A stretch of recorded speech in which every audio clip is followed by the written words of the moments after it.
اعوذ باللہ من الشیطان الرجیم بسم اللہ الرحمن الرحیم۔ درود شریف کے بعد نماز میں درود شریف کے بعد سلام پھیرنے سے پہلے رسول صلی اللہ علیہ وسلم یہ دعائیں پڑھتے تھے۔ اللہم انی اعوذ بک من العذاب القبر، اے اللہ میں تیری پناہ لیتا ہوں قبر کے عذاب سے۔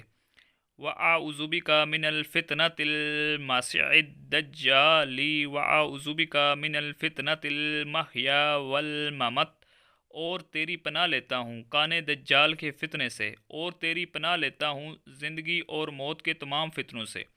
اللہم انی اعوذ بک من المأثم والمغرام، اے اللہ میں تیری پناہ لیتا ہوں ہر گناہ اور قرض سے، تو مجھے ان سے بچا لے۔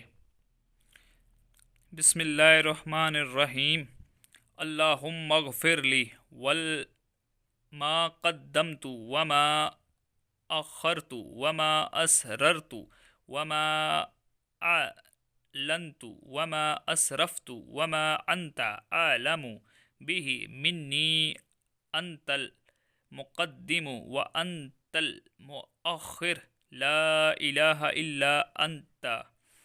اے اللہ تو بخش دے میرے وہ گناہ جو میں نے پہلے کیے اور جو پیچھے کیے، اور وہ گناہ بھی جو میں نے چھپا کر کیے اور جو اعلانیہ کیے، اور وہ فضول خرچیاں بھی جو میں نے کی ہیں، اور وہ گناہ بھی جن کو تو مجھ سے زیادہ جانتا ہے، اور تو ہی آگے بڑھنے والا اور تو ہی پیچھے رکھنے والا ہے، تیرے سوا کوئی لائق عبادت نہیں۔